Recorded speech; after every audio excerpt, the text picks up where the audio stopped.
Hey everybody, how y'all doing? My name is Reconstruction. I made a PowerPoint, but didn't realize there was anything to show. So if you can't see it, I do have the link if anybody would like it afterwards. My name is Reconstruction. My pronouns are they, them. I am a trans non-binary person, and I was diagnosed with basal ductal carcinoma in May of 2021. For me, my story, or my talk is the power of gender affirming reconstruction for non-gender conforming patients. So I was diagnosed again, as I said, in May of 2021, and when I had a meeting with Dr. Leonard, she would to offer me reconstruction options, and I was like, nope, take them off. I don't want them, take them, I want them gone. My left boob already tried to kill me. We're not going to give the right one a chance. We're just going to cut them both off and stop it there. Sorry. There we go. So I'm here actually to talk about, has anybody here heard of aesthetic flat closure? Raise your hand if you've heard of it.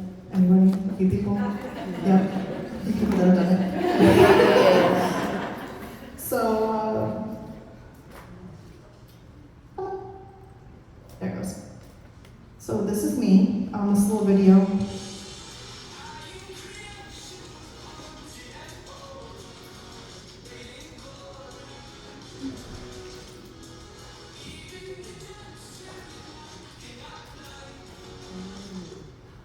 So when I got my diagnosis, I went online to look for people like me that are LGBTQ, queer, trans, that had been through this, and I went online and I found a group called the Breasties, and they are a group for anyone affected by breast cancer, survivors, previvors, thrivers, caregivers.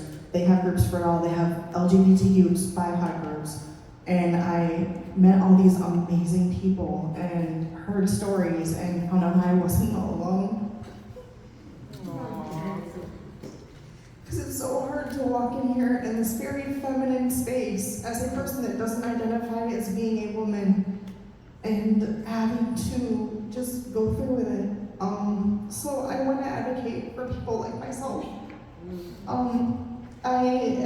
Since I found them, I have become a member of their DEI committee. I've been a member of that for 4 years.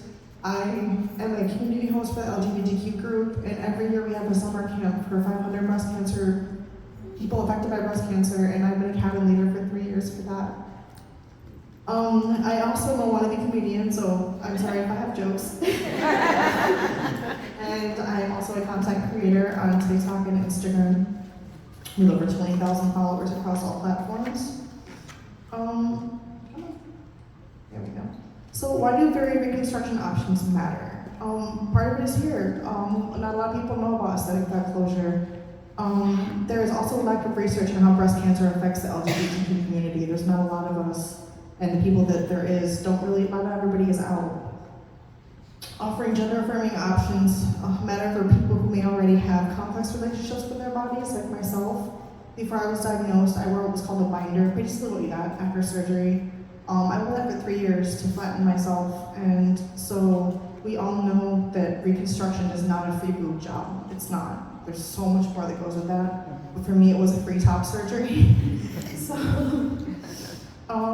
when I had my surgery, I talked to Dr. Caterson, and I was like, look, I brought in a picture of a trans man, and I was like, this is what I want. And she was very honest with me. She was like, we can do nipple grafting. I can't keep my nipples because I had IDC. So I did get them put back on. I used to joke with her and tell her to put them on the wrong way because one used to be an innie and one used to be an outie, and I was switch sides. She reassured me that they weren't. And I've had 2 revisions since then for fat grafting just to address the concaveness because I do want to be flat. I just don't want to be sunken in like a pumpkin. But also, aesthetic fat closure allows all patients, regardless of gender identity, the opportunity to feel comfortable in their bodies post-surgery. Not everybody that is trans will want to have it. Not everybody that is cisgender wants to have their boobs. You know, they may not feel comfortable with them. What is aesthetic fat closure? According to the National Cancer Institute, it's a type of surgery that's done to rebuild the shape of the chest wall after both breasts are removed. Aesthetic fat closure may also be done after removal of a breast implant that was done It basically means not leaving the extra skin there, making it flat, making it look like, aesthetic, make it look like it's good, not having to go to the beach without a shirt on and having floppy bits of skin everywhere. So why offering aesthetic flat closure to every patient should be a standard in the medical community?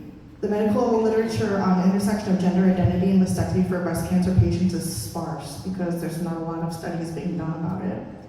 Especially, some patients might not have questions, concerns that aren't addressed fully, and they might not be comfortable coming out again to somebody or to their team. For me, I had a friend that helped me advocate for myself with my use of my pronouns, making sure that when I was in surgery, and I go back and look at my chart, and even all my doctors use my correct pronouns, and for me, that is very affirming for myself.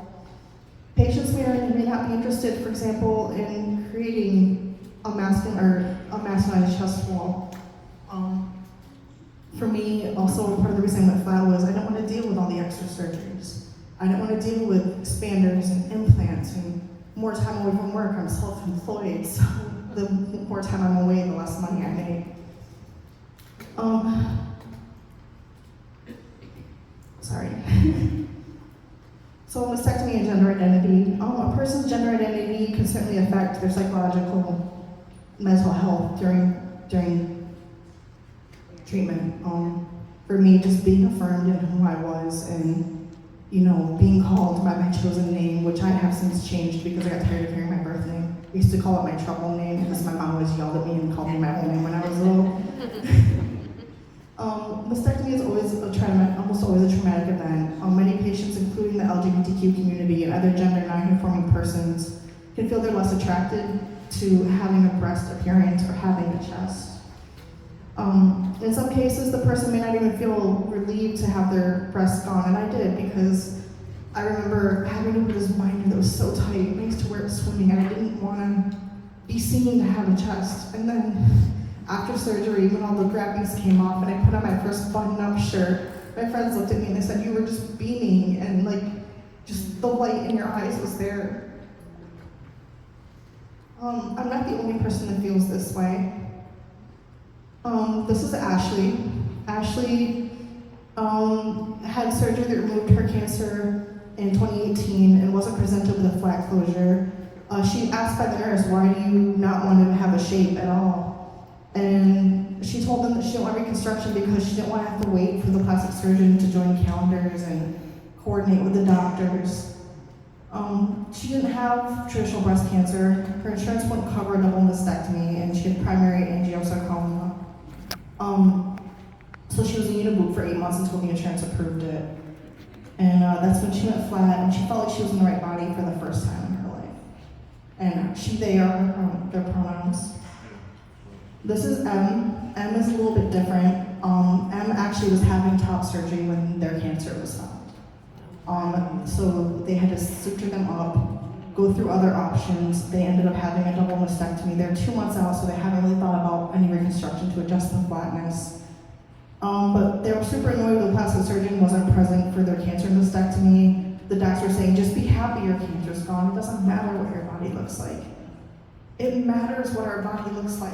It matters to us mentally. It matters to us personally. If you can't live with a body you're comfortable with, then what's the point of living, honestly? I did an Instagram poll. Was aesthetic flat closure offered to you as a reconstruction option? Not many responses, but 39% said yes, it was. 47% said no. 14% said they had to ask about it. It wasn't offered to them. And I asked, in your own words, what reconstruction options did your doctors give you? Flat or implant or deep, I told them I definitely didn't want an implant. Implants deep, modified Goldilocks, aesthetic flat closure. Recon with implants was the only thing that they were offered. I was lucky I was given implants, tissue reconstruction, a combo, and flat closure. This person says the doctor gave them his opinion.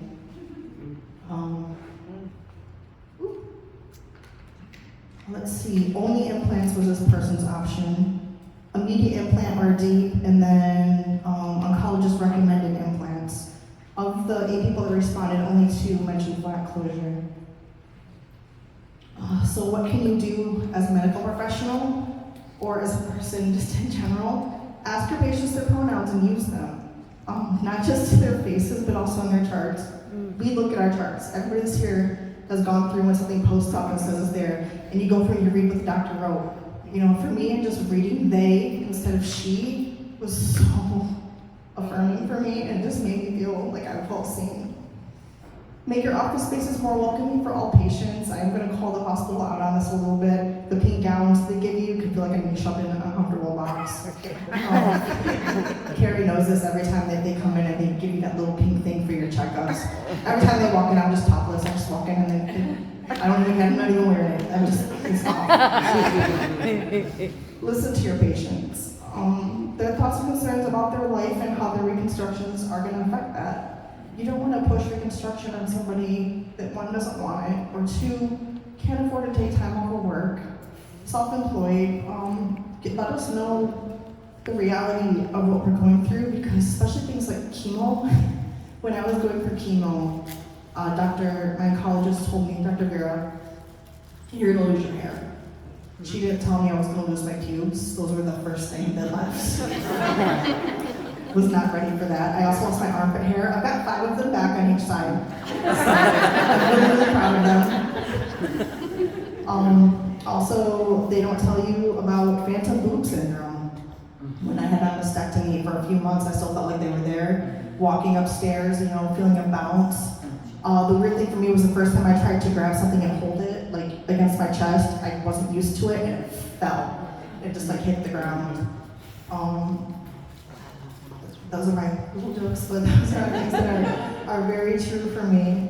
Just be honest with us. Let us know things that happen, like phantom feelings. Like, honestly, for the first 2 weeks after my surgery, I felt like my nipples were hard and they weren't even there. So, and offer aesthetic eye closure as an option for every patient.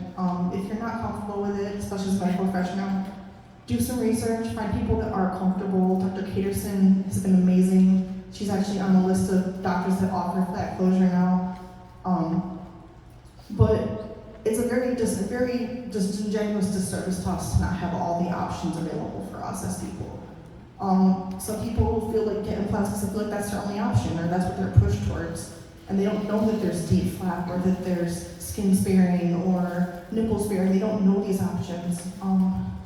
So just make sure you're giving your patients all the options that you can. Thank you very much for your time.